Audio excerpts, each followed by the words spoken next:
दोस्तों, हम सभी लोगों के जीवन में एक बार बुरा वक्त ज़रूर आता है। तब हमें ऐसा लगता है कि हमारे पास कोई रास्ता नहीं है इस मुश्किल घड़ी से निकलने के लिए। बिल्कुल इसी तरह एक मादा हिरणी के साथ होता है। एक मादा हिरणी अपने शावक को नया जीवन देने वाली थी और ऐसी स्थिति में वह एक सुरक्षित स्थान की तलाश में थी। तभी उसने जंगल की एक छोर पर नदी के पास ऊंची ऊंची और घने घासों को देखा। उस हिरणी को वह स्थान जन्म देने के लिए बहुत ही सही लगा, इसलिए वह मादा हिरणी शावक को जन्म देने के लिए वहां पहुंच जाती है। जैसे ही वह वहां पहुंचती है तो उसे बहुत ही तेज़ी से दर्द और पीड़ा होने लगती है। उसी वक्त अचानक आकाश में काले बादल घेर आए और ज़ोर से बिजली चमकने लगी, लेकिन ऐसी स्थिति में वह चाह कर भी कहीं जा नहीं सकती थी। तब उस हिरणी की नज़र दाहिने तरफ पड़ी, जहाँ शिकारी उसकी तरफ निशाना लगाए खड़ा था। तब वह बाएं तरफ मुड़ती है और देखती है कि एक भूखा शेर झाड़ियों के पीछे बैठा है, जो उसे अपना शिकार बनाना चाहता था। और उसके सामने जो सूखी हुई बड़ी बड़ी घासें थी, उसमें अब आग लग चुकी थी। और जब हिरणी पीछे की तरफ देखती है तो नदी का जल बहुत ही तेज़ी से उफान मार रहा था। उस हिरणी के लिए इस नदी को पार करना मुमकिन ही नहीं बल्कि नामुमकिन था।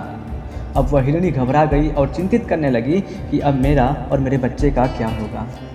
क्या उसका शावक सुरक्षित बच पाएगा, या मादा हिरणी उस शिकारी का निशाना बनेगी, या उस भूखे शेर का निवाला बनेगी, या जंगल की भीषण आग में दोनों जिंदा जल जाएंगे, या फिर उसके पीछे का नदी का जल उसे बहा ले जाएगा।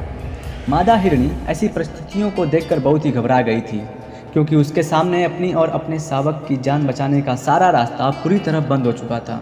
और तब अंत में वह मादा हिरणी अपनी आंखें बंद करती है और अपने आप को शून्य की अवस्था में छोड़ देती है। और उसके बाद जो होता है दोस्तों, वह किसी चमत्कार से कम नहीं होता है। अचानक तेज बिजली चमकी और उसकी चमक शिकारी की आंखों में पड़ी, जिसके कारण उसका निशाना चूक गया और वह तीर मादा हिरणी के पास से गुजरता हुआ शेर की आंखों में जाकर धंस गया और शेर दर्द से दहाड़ता हुआ भाग गया। तेज बारिश भी शुरू हो गई। इस तरह से सूखी हुई घासों में लगी आग अपने आप ही बुझ गई और अंत में वह मादा हिरणी अपने शावक को सही सलामत जन्म दे पाई। अब वह और उसका शावक दोनों ही सुरक्षित थे। शायद इसीलिए कहा गया है ना कि जाको राके साइयाँ मार सके ना कोई, बाल ना बाका हो सके जो जग बैरी होए। तो दोस्तों, इस मोटिवेशनल कहानी से हमें यह शिक्षा मिलती है कि हमारे जीवन में कभी भी जब ऐसा वक्त आए ना, जहाँ मुश्किलों से निकलने का कोई रास्ता दिखाई ना दे, तो हमें भी उस मादा हिरणी की तरह अपने आप को शून्य की अवस्था में छोड़ देना चाहिए।